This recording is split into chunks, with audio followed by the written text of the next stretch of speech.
Hey everyone, we're live here with another Q&A. So welcome back, and we're going to have a couple of master classes. So I just wanted to announce that. There's going to be one this coming Sunday. That's in about 5 days. Today is Tuesday. So Sunday 1 p.m. Eastern time, and there's going to be another one October 5th, another Sunday. I hope that works for everyone. It's going to be 1 p.m. again Eastern time. So August 24th and October 5th, we're going to have our next master classes. If you want to join, look at the link in the comments. There's one that says masterclass, stephenmassicotte.com/masterclass. If you've already filled out the form, you don't have to fill it out again. You'll get an email, that's all. And if you have never filled out the form, then just fill it out and I'll send you an email with the Zoom invite link. Now that I think of it, I should probably figure out how to set that up in advance so I can give you the link earlier. But that's not usually the way I do it. So if you only get the Zoom link, 10 minutes before the masterclass starts, don't panic. That's how it is. But I'll see if I can get that figured out before. So there we have it. That's for the masterclass. Hi to everyone watching. Hi CM. Maybe I write a little something in the chat here for fun this time.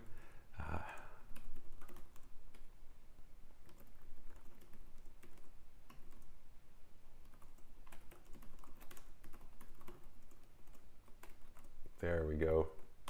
Maybe that'll just encourage some people to write there a little bit. So we can talk about anything you want to talk. Again, the stream's a bit like last one. And for the purpose of having a little something to talk about, kind of like last time, we're just going to continue that Haydn F major sonata and look at the development a little bit. And maybe something else that you guys want to talk about. That last stream was fun. I really enjoyed it. We talked about quite a few things. We went into octaves, a couple of Haydn sonata, a Mozart sonata, as well as some just general questions and piano advice. So I really enjoyed that. Okay, we're coming back to this Haydn F major Hoboken 1623, one of the Esterhazy sonatas. If you want to hear the first part of this piece and a little class on it, then check the last live stream. We looked at that. That's true. I'm going to share the screen with you once again so we can all be looking at the same thing. Here we go. Isn't that nice? So here's our development here. Just going to keep that handy there. Going to come back to that as we need it. So we started out in F major. And one of the remarks, actually, I'm going to lead with this on this thing. As I rewatched the stream, one of what I thought was an important remark was about the tempo. I just listened to myself and I thought I was playing it too fast. So I would imagine that I'm not the only one. There's a lot of people that play things really faster than they sound good. I'm going to have to let my cat in. He's about to ask. He's right in front of the window there. Well, he hasn't asked for it yet. So, yeah, I was kind of I found it remarkable, the difference when the speed was just right. There he is. Let me go get him here. Maybe I'll even show him to you. Gotta let the cat in. Hey, Mr. Baggy Boy. Come on in, baby. Maybe you want to say hi. Maybe you don't. Let's try it. Shoot, Baggy. This is Baggy Boy. This is the sweet Baggy Boy. All right, Baggy, run off and play. Okay, sorry for the audio there. Okay, hi DG Bears, hi Rail Waves. It's out of sync. I noticed, that's true. Last stream was slightly out of sync. Is it like horrible? How is this? If it's slightly off, we'll leave it. But if it's horrible, I'd be inclined to restart. So, okay, so looking at this sonata a little bit, yes, the tempo. I thought that was a very important thing. So we have to find the right speed that's like not too fast. Once again, we have this 1, 5, 1 T, exactly the same as the beginning. Nothing new here. This is just kind of a repeat in a different key, and kind of a repeat of what we said earlier. We have the tonic, the dominant, and the tonic, and we could just play a little more on the dominant and a little less on the tonic, and then accentuate that note right there. I think that's really important. So then we get something like, a little more, less T, dum, dee, dee, dee, dum.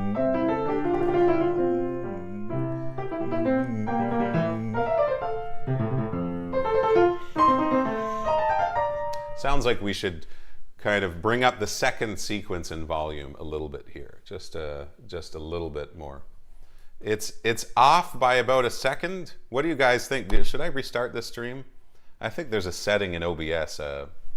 Maybe I messed it up. There's always something. There's always something wrong here. Clang. That's kind of annoying. And you have these synchronization problems. If it's about a second, damn, I don't want to have to restart this. Yeah. Okay, we'll decide that in the next like 2 minutes here. So yeah, here's a sequence. And then here's the next sequence. We don't call these like first sequence, second sequence. It's usually like the whole thing is a sequence. And we say that there's a model and then a reproduction of that model. Sometimes there's one reproduction, sometimes there's two, sometimes there's three. In this case, we have two. So that's the reproduction of that model. So we have a rising harmonic sequence. Yeah, there's a sync setting in OBS. I just don't think I can change it in the middle of the stream. God, that would be nice. I wonder if I can. Audio. Stream. Nah. I'm going to have to find where that is. Maybe it's in advanced. Stream delay. No, it's not that.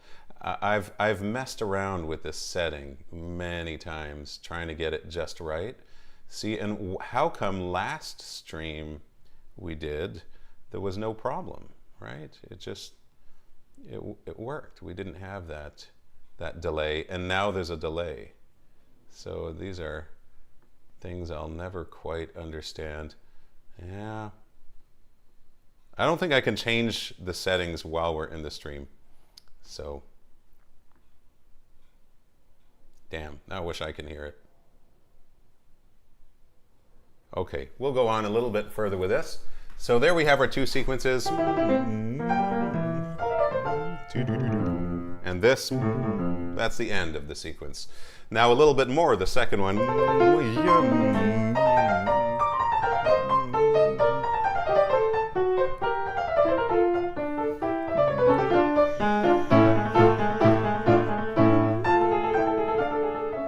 All right, typical little developments have a lot of sequences. So this kind of thing, that's a longer sequence, right? So here's our model. I guess it starts here. Reproduction number 1. Reproduction number 2. Reproduction number 3. Yeah, okay, there's not actually a slur there.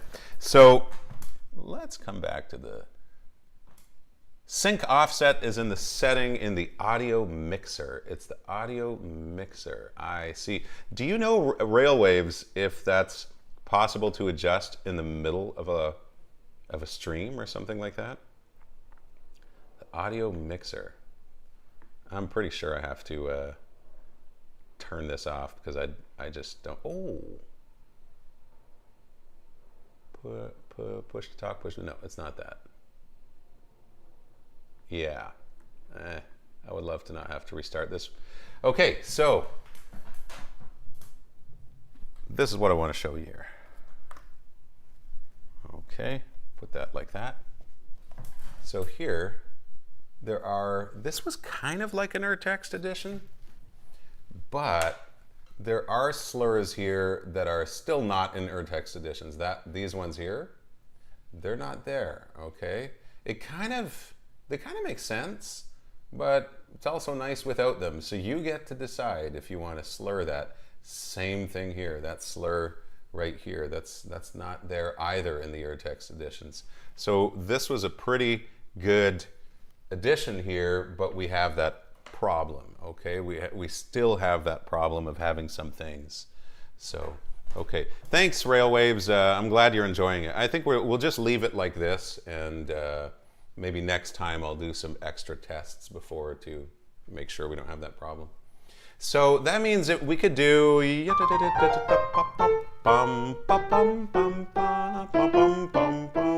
or we could slur it.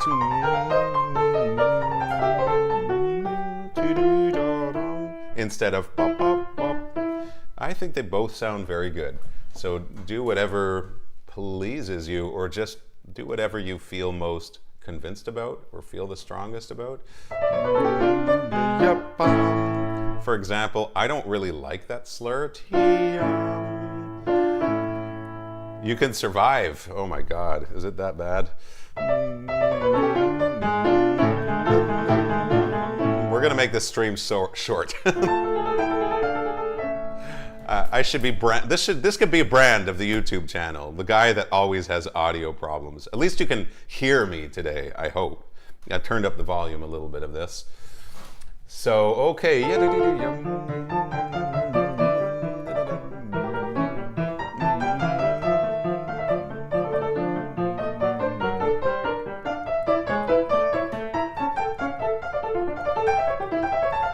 All right, so again, sequences. That's kind of what developments of classical sonatas are made of. They're like the building blocks of the development in a way. It's more, the building blocks are all the material we've had in the exposition, but now they're set in sequences to make us kind of travel through all these different keys. Hi, Andrew.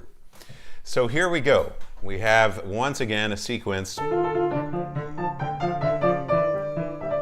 And I think we want to aim for this note here.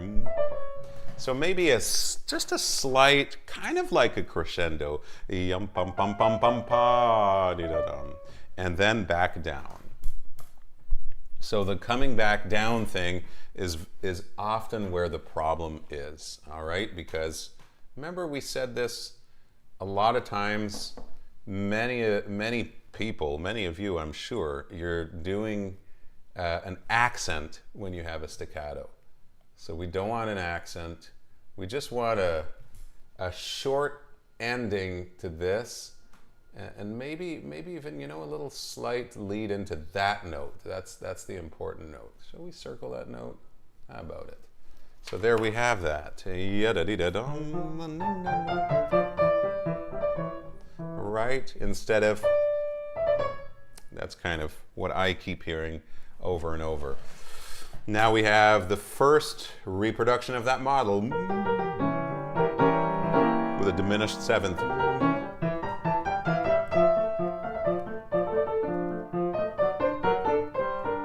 And now, as what often happens in the sequence is, we have an acceleration of harmonic rhythm. Okay, so that's like, let's find an example. We have one right here. So it's kind of like this. I'm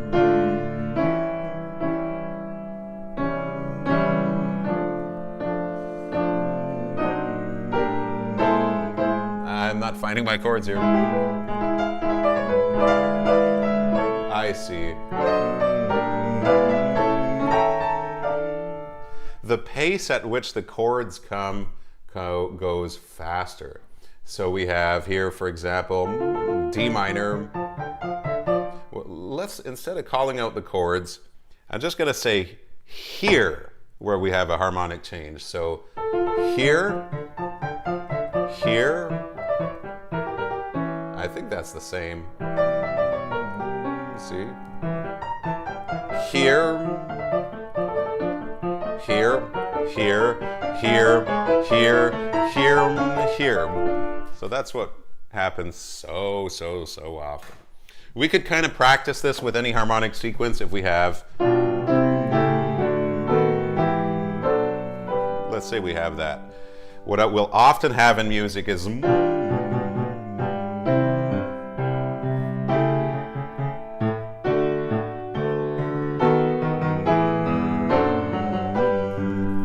acceleration in the harmonic rhythm of our sequence. And I guess that's just a fun fact, but as you start to notice that, it might change the way you play it a little bit.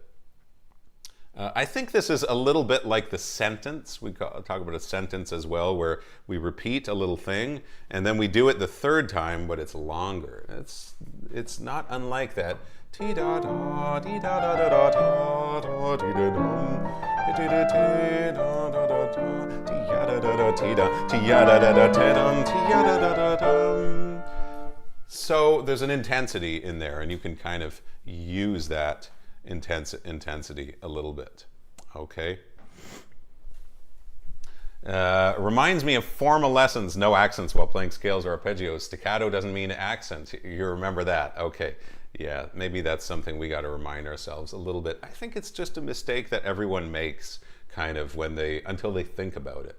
So think about the sound. I hope that's what you can get out of, this channel and these videos, is just that maybe you go to the piano and whereas you never thought about a shape before,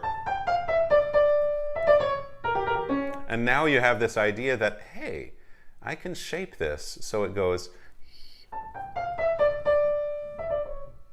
and it's kind of like you're refining your ear. So a lot of the practice that you can do is just the way you listen to things. Because if you hear that, let's see, pum pum pum pum ba, and then a kind of a gentle ending to that, you'll just play it like that. Pum pum pum pum pum pum pum pum. All right. So okay, and then the next thing we have in here is this strange little section.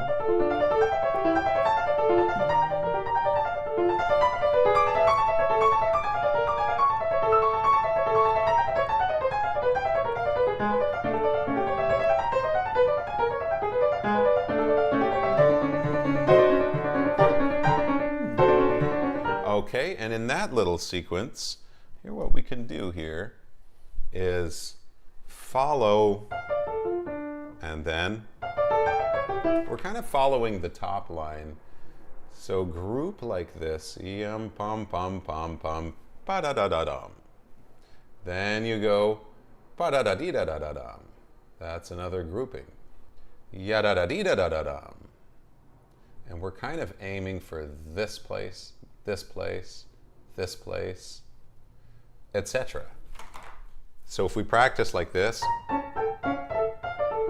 take a breath, take a breath, take a breath, take a breath, and etc.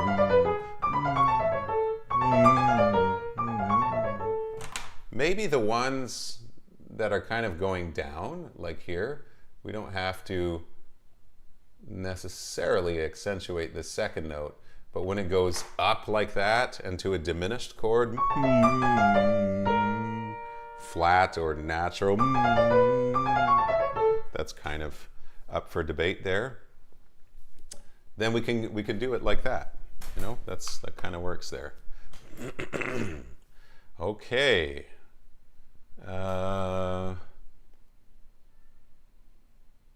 Just reading some of these. What is that, Andrew? Like the beginning of Mendelssohn octet. Speed increases in the first measures to enter the work. Ooh, I think I've heard that piece before. Is that the piano octet? There's a piano octet by Mendelssohn. So much wonderful chamber music. This class is very transferable. I'm studying Pathétique first movement. Certainly a lot of repeated sections that need development and plenty of staccato notes. Yeah, so good point, Railwaves. A lot of the things we talk about for one piece, we can apply to other ones, and maybe I should be a little more clear about that, you know. So, because the way we play classical music and romantic music, it's not going to be the same. But in this case, Beethoven Pathétique and this sonata, they're both classical pieces. So we have that. Yeah, well, let me know if you had any specific questions about the Pathétique. Repeated sections that need development. Yeah, there's, you know, you have those sequences in the development as well of that thing.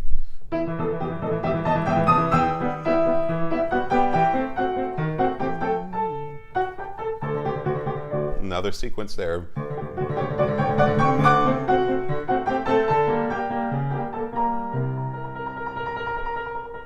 And then another one. So we have that again there. Yeah. String our octet, Andrew says. The harmonic rhythm goes 8 beats, 4 beats, 2, 2. Oh, interesting. Okay, I'll have to listen to that.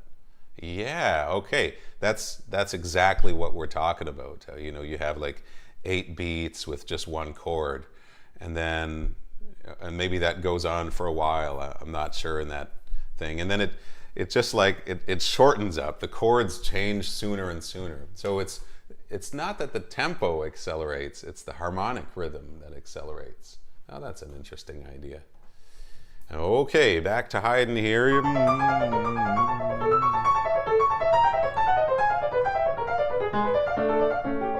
So these here are just parallel diminished sevenths. They're chromatic, you know. So it's like, if you're comfortable with your diminished sevenths, then this stuff should be easy. And if it's not easy, then maybe work on diminished sevenths a little bit. You know, you can work on them as arpeggios.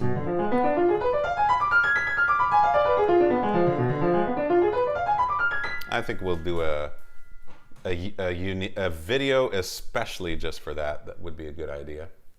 But I think the practice, even if you're familiar with diminished sevenths, if this passage is troubling you in any way, then you got to work on playing chords chromatically. So take a perfect major chord like C major and start practicing things like this.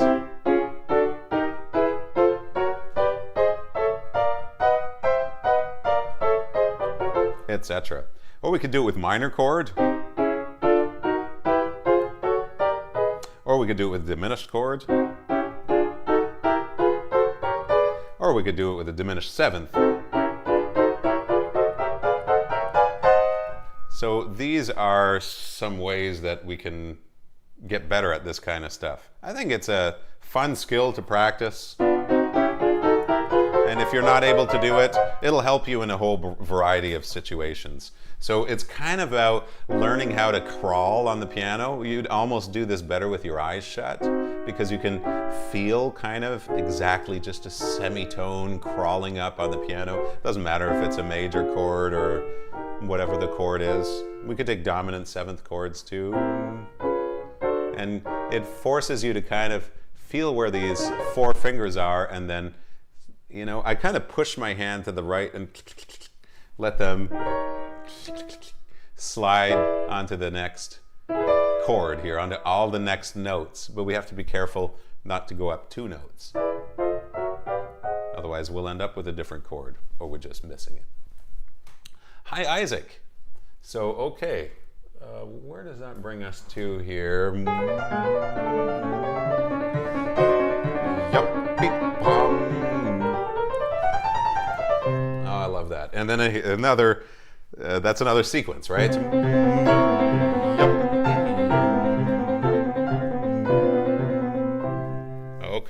couple of little things here. In these editions where they're kind of try to help the composers, they put sforzandos here. And while that, that makes perfect sense. Haydn didn't write it, but I guess he figured we'd be smart enough to figure that out for ourselves. The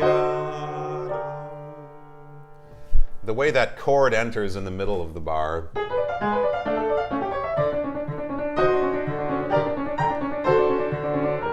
it almost necessitates some kind of sforzando, even if Haydn didn't write one. And in these editions, there's a sforzando here. I think that's the important one. They put one here as well. Do whatever you want with that. Now in the scale, here, shape your scale so you don't have... Don't do that. Give it a... Sorry.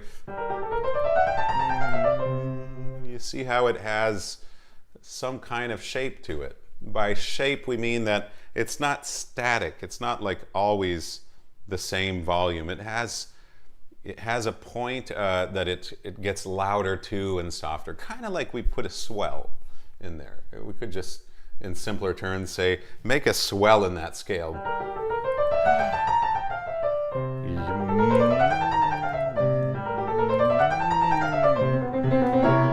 Okay, and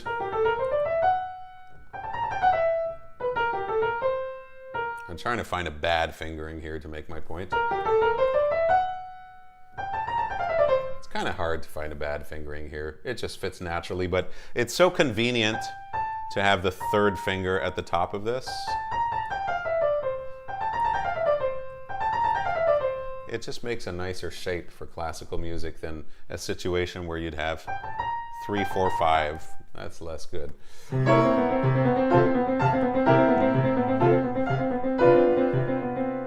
Now I like that this one is more, and again, we have that staccato with the gentle cutoff.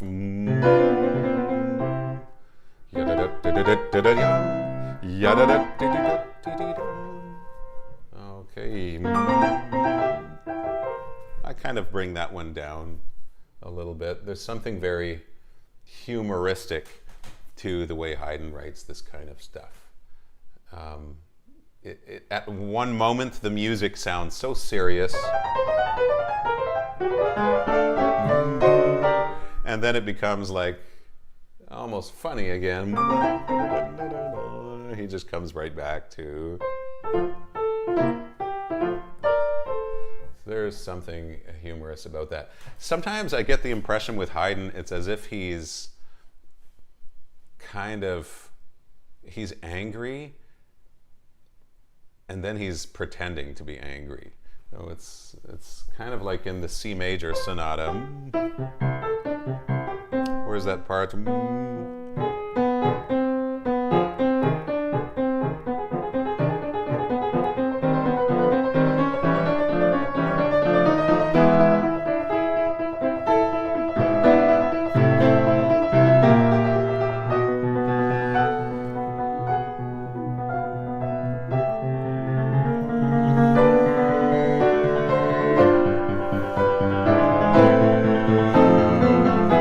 That's kind of the moment of anger, let's say.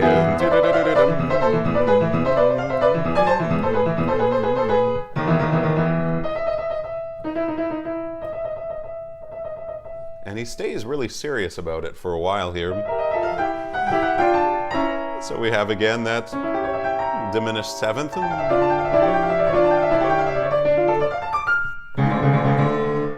And he's using these kind of right now angry sounding things to bring us back to the recapitulation. So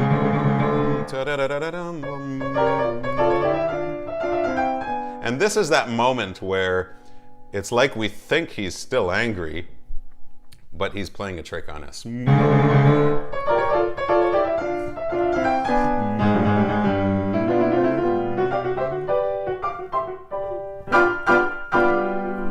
There's something very witty about that. So see how similar this is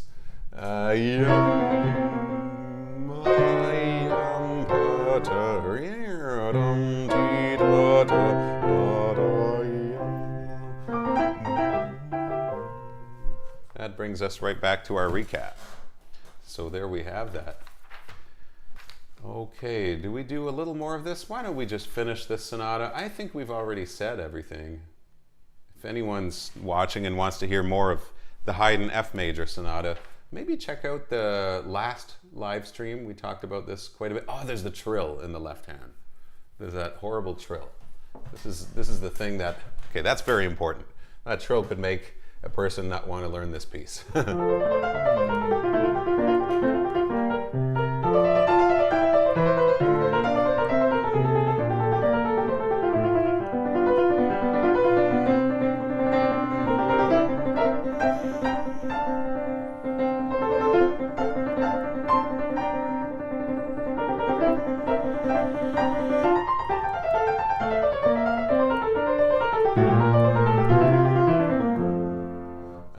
Actually, that's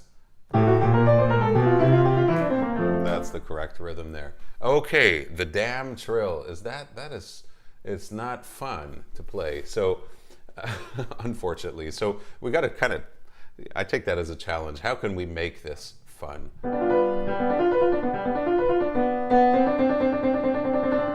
Ultimately, we want this trill to be free. We don't want it to be measured, but it might be the best practice to start by doing it measured. 2, 3. So you can just practice doing this. 1, 2, 3, 4. 1, 2, 3, 4, 1. Okay, and then after that, once that goes very well, then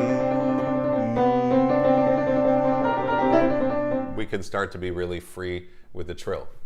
Another thing that I think really helps is if we think about the direction of where we're going. The trill is kind of hard to do that, but we have a right hand that can help us, either by going to the middle of the bar, pa-yum pum pum, ta-yum pum pum, or to the first beat, pum pum pi-yum, ti-di-di-yum pum pum pum pum.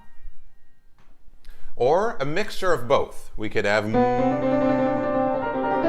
of the bar here, 2, 3, middle of the bar, and here all the way to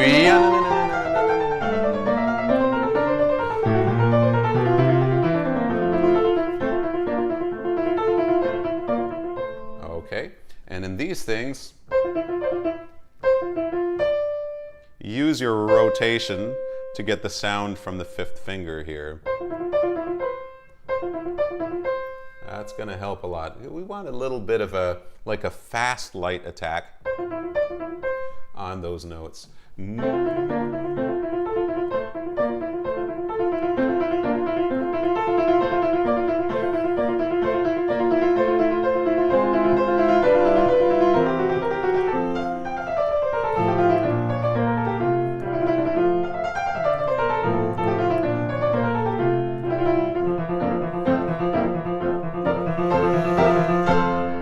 Okay, and that's a little idea that we talked about in the last stream, where this one, in the beginning of the end of the exposition, we could do and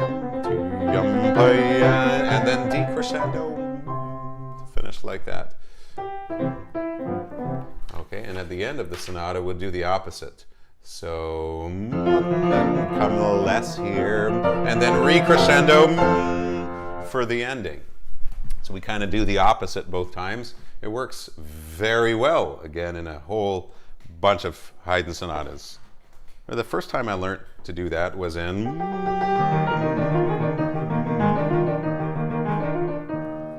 the Haydn E-flat major sonata, 3rd movement.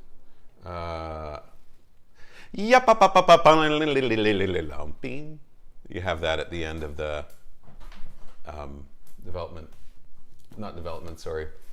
exposition. Got it right in front of me. I love that. One can only have so much music in front of them at a time, right? Okay, so here we are. Haydn E-flat major sonata, third movement. Oh, I love this piece. So we have this. And we could do that the first time. So it would sound like this.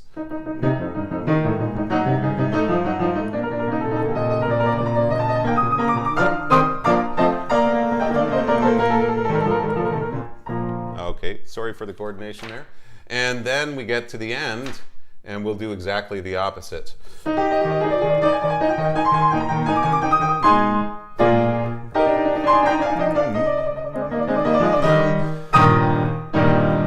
So we do it the other way around. How cool is that? Railwave says, I followed your Instagram. Cool. And Instagram's kind of becoming another thing for me, kind of. I mentioned that earlier, just kind of making silly videos at Costco, and it's a hell of a lot more popular than piano stuff. It's kind of funny, you know. After 10 years of this YouTube channel, it's been a little over 10 years. Now we're almost at 10,000 subs.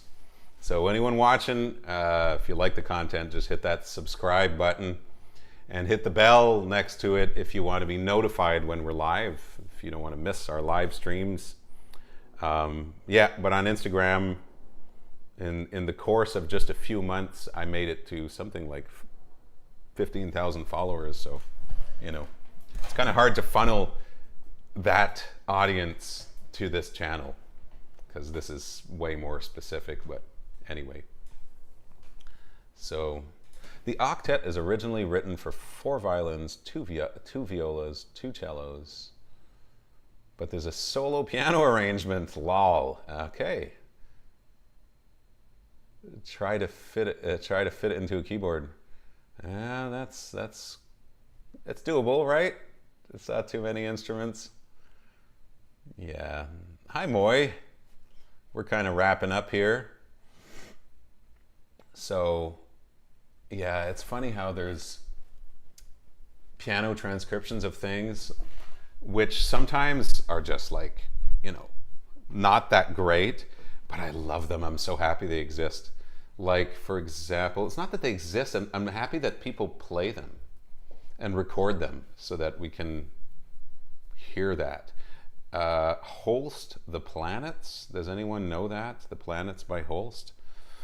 It's a big orchestral work with 2 timpanists and 2 harps and, you know, a huge orchestra, and also 2 choirs at the end of Neptune, the last one. But Holst originally wrote that. He started by writing it for 2 pianos. The 2 pianos version is written by Holst himself, which I find really cool. I think he already knew a bit the instrumentation that he wanted to do, obviously. And yeah, it was just his way of getting started. And I love hearing the piano version as a kind of reference for really what's going on, because it's a lot easier to understand sort of the harmony, the different, even the polyharmony and this stuff. It's just clearer on the piano, obviously. You know, it's 1 instrument or 2 instruments in the case of 2 pianos. So I love that. And it's not very nice compared to the real orchestral work. You listen to Holst, The Planets on 2 pianos. It's, you know, but I'm so happy some people record that so we can check it out a little bit. Yeah, I wouldn't say I'm a fan of transcriptions. Like, I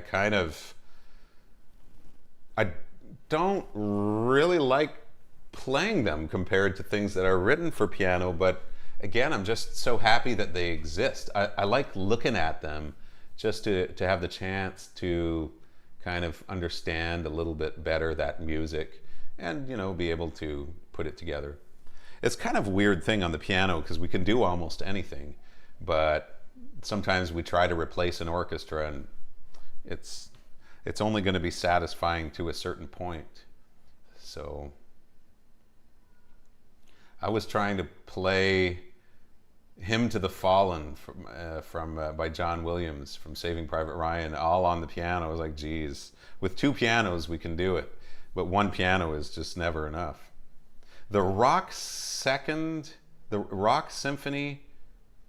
Number 2, Third Movement by Shan Chen. Really? I'll have to check that out, Peter.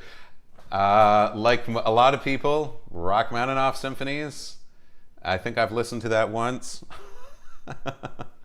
I just don't know them. Why are those pieces so obscure? I've never heard that being played, or any orchestra playing a Rachmaninoff symphony. It's like the Tchaikovsky symphonies are played all the time, but Rachmaninoff. Are they less catchy? Are they harder to relate to? Are they less good than his other stuff? I'm curious why they're never played. But that's cool. And you know what? There is something about transcriptions, Peter. Like the first time I heard the Prokofiev's Second Piano Concerto was a 2-piano version, and I loved it. I was like, wow, this is so wow. And then I got to know the real piece, but I was missing the 2-piano version. There was something about it that just hit home for me. And I remember having a hard time at the time to find any recording or video of someone doing, Prokofiev's Second Piano Concerto on 2 pianos. So, someone asked, how often are the streams? Railwaves. It's kind of arbitrary right now. I'm doing it more often lately. So, if I continue at the pace that I've been for the last few weeks, we should have a stream, like at least a stream a week or something like that. That's what I'd like to be doing. Maybe even twice a week. You can even have some extra shorter streams. That's fine. That's kind of what it looks like. But if you don't want to miss it, you can always hit the bell.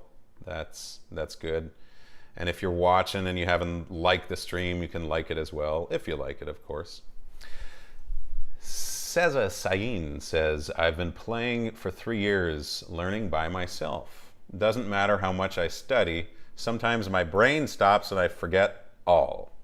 Still couldn't understand the psychological side of piano learning. Thanks for the videos. Yeah, there's a psychological side to all this. That's a good point.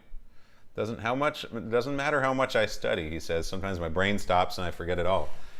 I think so many people can relate to what you're saying. I've had a lot of students say that, especially adults. It's like there's some days where it's just like, it feels like you forget everything and you just can't play. So you're not alone in that. I think one of the things that's going to help Seza is when you start to, one of the things we have to do when we're learning music is start to piece things together, group notes together into chords and things like that. So it's no longer a whole bunch of random notes that you're reading, but sometimes it's just, it's C major. And in tandem with that, you can get comfortable at identifying the chords. That's a really helpful skill. So I do this sometimes with my students just as a quiz. These are kind of like for not extremely advanced students, but they should be able, for example, when I say, we're just going to play perfect triads, play me a A major, a B flat major, E flat major, C minor.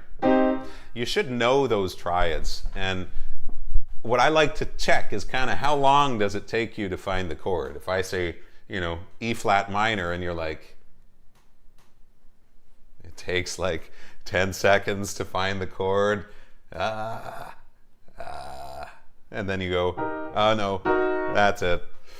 So there's little tricks with all that. E flat minor is one of the easiest ones. It's only black keys. The only minor chord that's all black keys. F sharp major, same thing. Or G flat major and harmonic, same thing. It's the only major chord, let's say the only major triad, that has all black keys. The single major triad with all black keys, G flat major or F sharp major. So those things help. And those are maybe the chords that you need the least, but chords like F, you should be able to find that right away. Okay, if you're more advanced, then you should be able to do C7, A7, D7, you know, and then so on and so forth. E flat 7, like the faster you can just go right on that chord, then that's a very, very good skill to have. You know, then we could take minor sevenths, right? Like D minor 7, B flat minor 7, all right? If you're able to find the chords real quick, that helps like crazy. Then when you're looking at a piece of music, you start to go, hey, this is just F major. There's F, A, and here's the C. Instead of playing the chord like this, my chord is like this. And we have a little, you know, a little, we go up, we go back down, and then we have a fourth up to the F, and that's just the F major scale.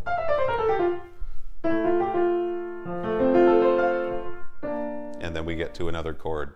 So this way you start to piece the information into like groups of notes instead of every note being a thing individually. I think that helps a lot when you kind of like your brain just stops and you forget everything. Anyway, try it out and we'll see, you'll see how it works. Have you heard the Beethoven Quartet transcriptions? No, I didn't even know that existed. Beethoven Quartet. Okay. All right. Transcriptions. I mean, again, like I'm happy they exist, but I think I'd rather play something else all the time. You know, Liszt transcriptions of Beethoven symphonies are kind of unique and cool in that Liszt is making them pianistic in his own way. I guess he's really just like changing the figuration as if it were like written by kind of like the way he would write a piece for piano. So the first time I heard La Valse was for 2 pianos, and then I found the orchestral version. Of course, it was 1,000 times better. Yeah, great. Yeah, and the 2 pianos version is pretty awesome. And isn't there a 1 piano version of that as well, which is really nice too? The orchestra version is like great, you know. So, okay, here while we're talking about transcriptions, there's a kind of fascinating thing to think about with them. Today we have internet and CDs and recordings and Spotify, and even 50 years ago we had, you know, anyone could go get a cassette of a recording of something, you know, and play it and hear what it sounded like. But think about during the time, for example, there's been lots of opera transcriptions done. So there's opera transcriptions for trio, for piano trio. So piano, violin, and cello. Why? Why did people make these transcriptions? Well, think about it. People could never hear what a piece sounded like unless it was being played somewhere that they had access to, and that was it. So, you know, like for example, Don Giovanni. Nobody could even know how Don Giovanni goes unless they made some transcription on the piano or for a smaller ensemble. So the only way they would be able to hear that opera is live production, which is, you know, is a big deal, and it's not it's not the opera that's being played anymore. So transcriptions were actually really important back in the day. Someone could hear a Beethoven symphony just played by one person if they were doing this, you know, a piano version of that. So it's kind of fascinating to think of that. Today, it's like we kind of don't need that so much because we have like audio recordings, and we've had them for over 100 years, I think. So maybe a little less than that, but yeah. So transcriptions had an extremely important role back in the day that they're a little less significant now. But I thought that was fascinating when I figured that out. Do you find 4-note chord inversions that easily too? Kuv is asking. Hi, Kuv. So 4-note chord inversions. Good question. I guess that's the next step. I didn't do inversions with that. So let's say we take our dominant sevenths. You know what? Maybe I'm a little rusty on that. I don't think so. I kind of there's tricks for doing it. Like let's say we take G7. The first inversion of G7 has the leading tone in the bass. So you see, if we know what the tonic is, it's pretty hard. It's pretty easy to find the second inversion. For example, let's say we take. It would be easier if the question were asked this way: what is the dominant, or play the dominant of G in its second inversion? You see, I was less fast with that. Yeah, it took me about 3 seconds, but there it is. You know, what's the okay, E flat.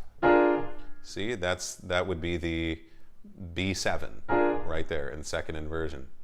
So, or I take B major, play the dominant, and there it is. See? So you could do that with any chord as well. You could do the tonic, dominant, tonic, then tonic,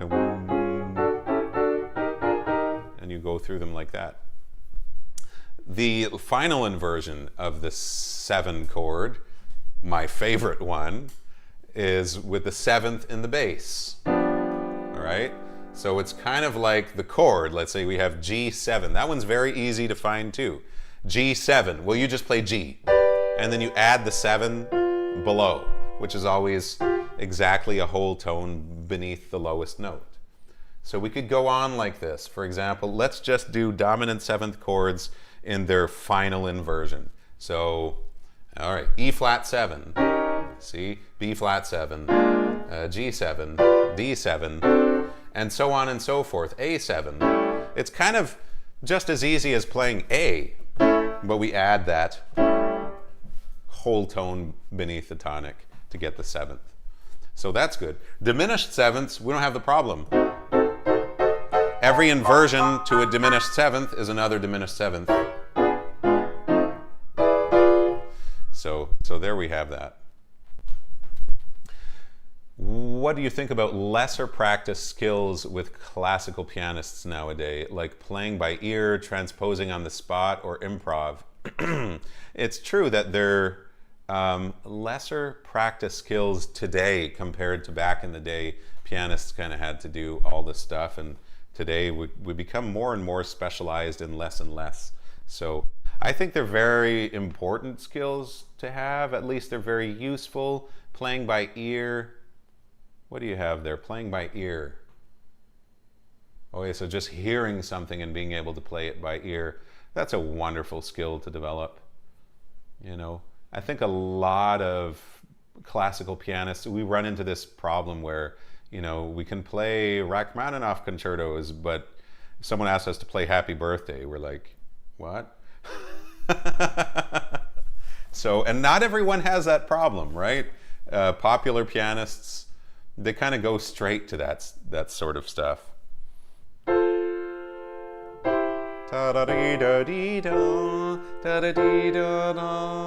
Here's my embarrassing moment.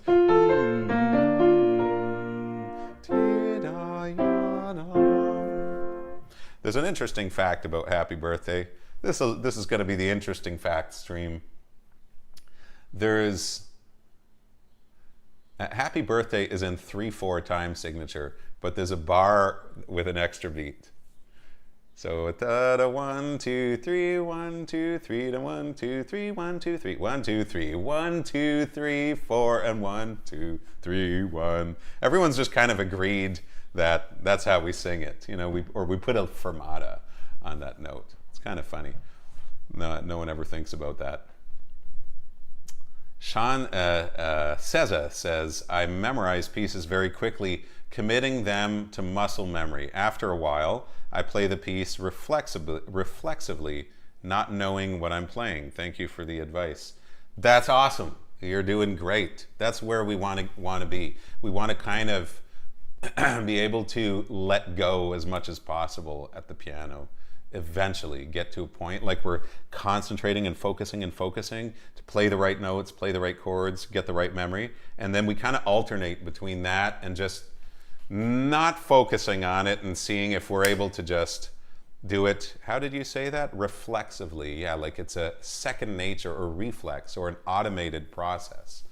So in learning the pieces, there's 3 different stages. There's the cognitive phase where you're kind of figuring out what are the notes, what are the fingerings, you know, how does a piece go, what's it like, what's the character, what's the emotions, and all that kind of stuff. We're learning about the piece and the notes. That's a cognitive phase. Then we have the phase where, I can't remember how we call this phase, but this is where all the work is done. We practice assimilating all those things. Okay, and we have to memorize the piece, and we have to kind of integrate the shapes and all these things. And then eventually we get to the automation phase, which is where we just sit down and play the piece. Hopefully, if we can get there. If you're not choosing repertoire that's too difficult, you should get there more and more as you play. You know, maybe not in earlier levels. You still have to think a little bit, but eventually you just kind of let go and think less about this. Happy birthday in a minor key. Yeah, it's been done so much, right? This, you know, Victor Borge started this thing with happy birthday in like the style of Mozart and the style of Gershwin, etc., and Beethoven. And now there's like so many pianists that have done it. It's really cool, I guess. You know, we can look at Nari Saul. I think she's done that kind of stuff. She's done a lot of that type of thing. She's like extremely talented at composing in the different styles of the composers and understanding what makes it sound like them. And there's that hilarious pianist, what's his name? It was a British pianist who would do this thing with Beethoven. It was a Beethoven piece. Dudley Moore. It's hilarious. Dudley Moore. That's not a happy birthday one, but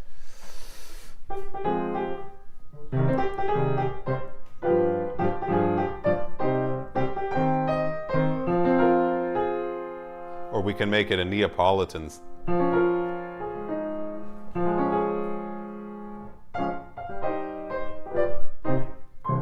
Yeah, for someone's very sad birthday.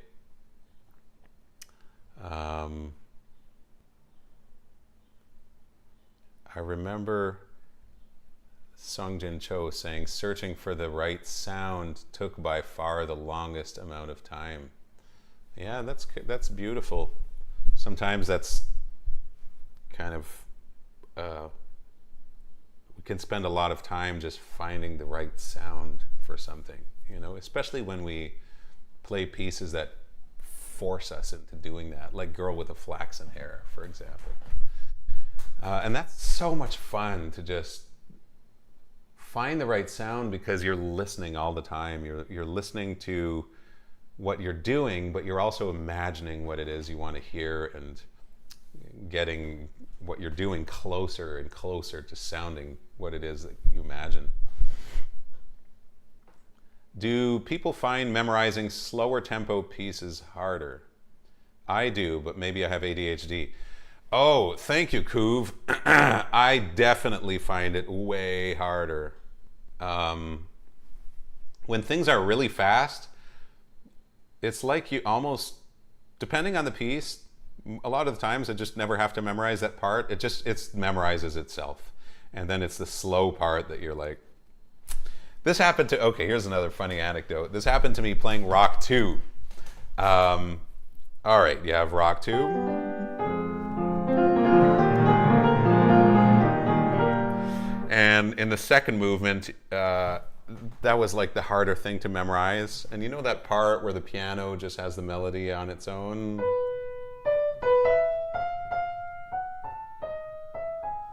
And I was I had won the concerto competition in 2010 at University of Montreal. And I won it with a fourth concerto, Rachmaninoff, fourth piano concerto, but we played Rock 2. And in a rehearsal, I had to make a mistake there. I just didn't remember if it was a fourth or a fifth or a third or some stupid thing like that. It's kind of embarrassing, you play all this stuff like really, really, really well, the hardest things in the concerto. So I never had to rememorize that. And it's just these fast things we play so much and we practice the crap out of them, but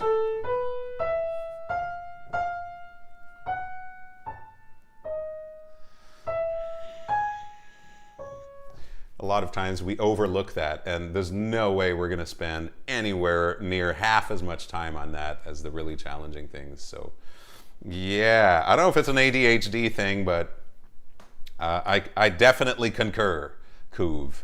Playing slow things, as memorizing slow things, always been harder. I'm not good about reading notes. I suspected that when you said that you memorize things, the way you said you memorize things. A lot of people, they memorize things like right away because they can't read. So the only way they can play something is to look at their hands, but they can't follow in the book. So yeah, and some people have it the other way around. They can only read things, and the moment the score isn't in front of them, it's like, forget it. So work on the two skills. Work on being able to like follow in the book. Anyway, that's what I recommend. So, but if you want to be a kind of I don't know, just more like I was going to say if you want to be a jazz man, but anyway, some jazz pianists can read music too very well. So Moy says, I can't improve Happy Birthday song even after decades of playing classical music for years. Feel embarrassed. Yeah, that's funny. That happens to me too. It's just not something we ever practice it. I'm sure you can improve it, Moy. You could put a cool chord in Happy Birthday.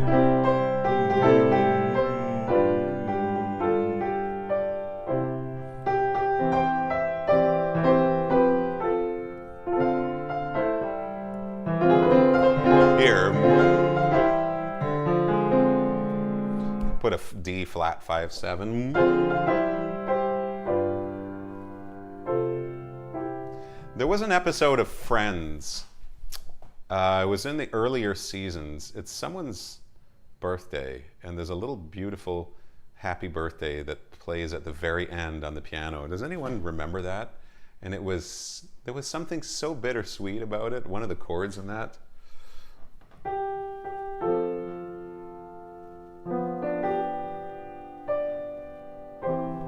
We could come up with all kinds of cool harmonizations of Happy Birthday.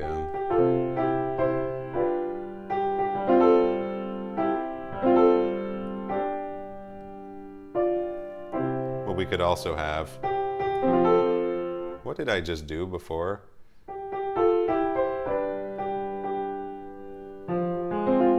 I can't remember what I did. I did a different chord there.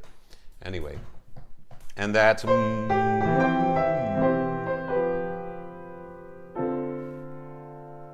or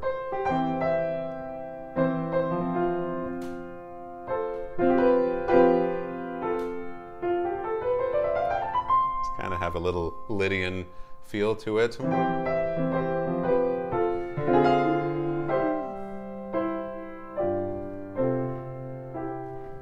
It was something like that, but if anyone knows what Friends episode it is, please write it in the comments so we don't have to go through every episode and find it. Oh, that would be cool. Christian Burgle. Could you play a bit of the climax of Rock 2, third movement in the end? Rock 2, third movement in the end. At the very end? I could. I think I have it right here, not so far.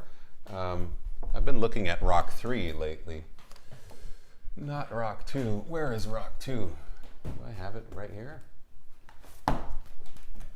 Just for fun. We're here just for fun. I'm going to have to sign out very quickly after this.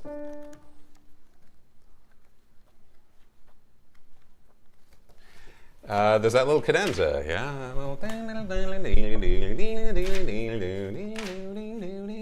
This thing. I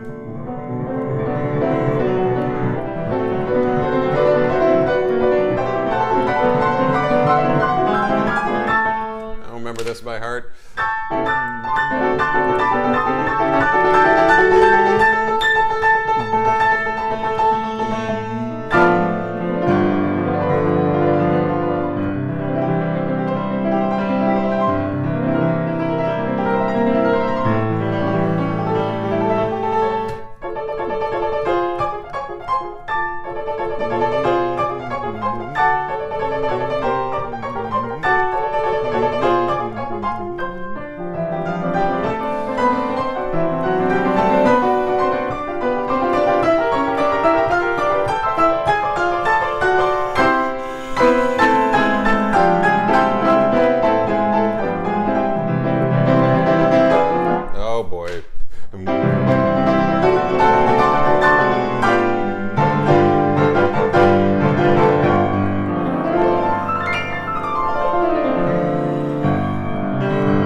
I think that's what you meant. And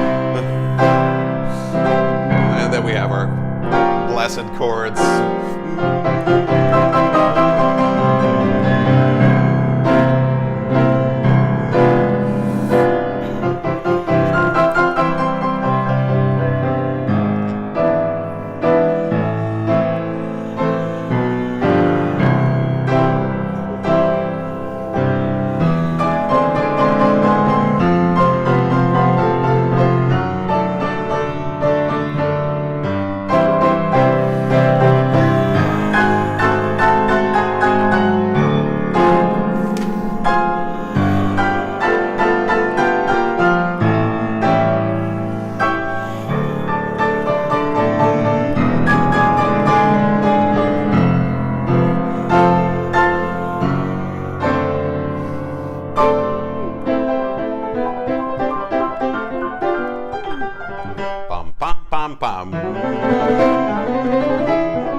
Yeah, I think this thing.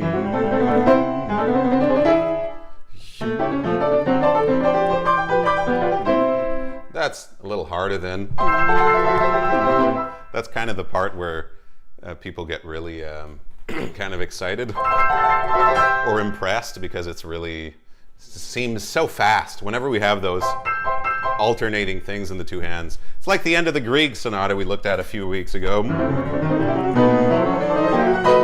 It sounds so fast, but it's kind of like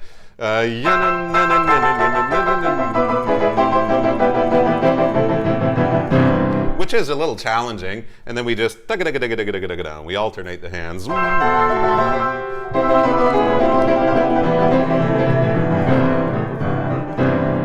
Yeah, I try to add some bass notes. I can't help it when playing that part.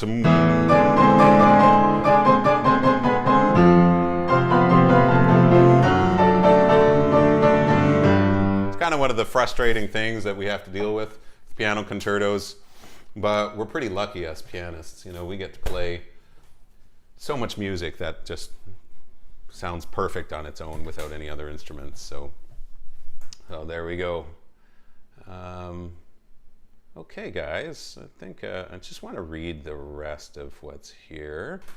And you know, if you still have questions, you can write a comment below the video once the video is published, or just write it here and we'll get to your question in the next stream.